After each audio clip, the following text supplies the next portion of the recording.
Guys നമ്മളിന്നൊരു വെറുമോടെ start ചെയ്തിരിക്കണേ, ഇറങ്ങിയില്ല. അപ്പോൾ തന്നെ നമ്മൾ ഫൈറ്റാണ്. ഒരു കെല്ലി ചേച്ചി തീർക്കുക, ഒന്നുമില്ല. ഇങ്ങോട്ട് ഇട്ട് അതില്ലായി പിന്നെ ഇവിടെ എന്തും ചെയ്യും. പിന്നെ ഒരു പ്രശ്നമുണ്ട്, അതിനെ തെക്കോട്ട് പറഞ്ഞിട്ടിരിക്കണ്. ഇപ്പം ഉണ്ട് അടുത്തവന്മാരവിടെ ഫൈറ്റ് വരുന്നു. ഇപ്പം എന്താ അറിയില്ല, നോക്കൊക്കെ കിട്ടണു. ഇപ്പം ഡബിൾ കില്ലല്ലേ, ഇപ്പം ത്രിപിളായി. ഗൈസ് എന്തായിരുന്നു ചിന്തറിയുണ്ട്. എൻ്റെ ഫ്രണ്ട് ഉണ്ട്, ഇത് കൊണ്ടാണ് കുമ്മി. ഇതാണ് പ്രശ്നം. അപ്പോൾ അടുത്തവനെ നോക്കാക്കി. അപ്പോൾ ഓന് നോക്കായിട്ട് ഫുൾ റെഡ് കൊടുത്തു. അപ്പോൾ എൻ്റെ ടീമേറ്റ് ആണോ അറിയില്ല, എന്നെ ഇടിച്ചിട്ടു. അല്ല ടീമേറ്റ് അല്ല, ഓനെ നോക്കാക്കിയിട്ടുണ്ട് നമ്മൾ. അപ്പോൾ അപ്പുറത്ത് കൂടെ വേറെ ഇതിനും കൂടി പോകുന്നു, ഓനെ വൈപ്പാക്കി. അപ്പോൾ കെല്ലി ചേച്ചി വന്നു പറഞ്ഞു വിട്ടു. അപ്പോൾ ഇപ്പം നമുക്ക് പടിഞ്ഞാറിലേക്ക് പറഞ്ഞു വിടാൻ പറ്റുമോ നോക്കാൻ വേണ്ടി നടിച്ചോ. ഞാൻ ചത്തുന്ന് വിചാരിച്ചു ഈ കൈസ്.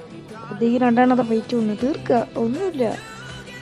അപ്പോൾ നമ്മളിപ്പോൾ 10 കില്ലടിച്ചു. ഇനി ഒറ്റ ഒരുത്തൻ അവൻ ആരി മാക്സ് ആക്കി നമ്മൾ കുത്തി പിടിച്ചു. അപ്പോൾ നമ്മൾ ഉയടിച്ചു. ബൈ.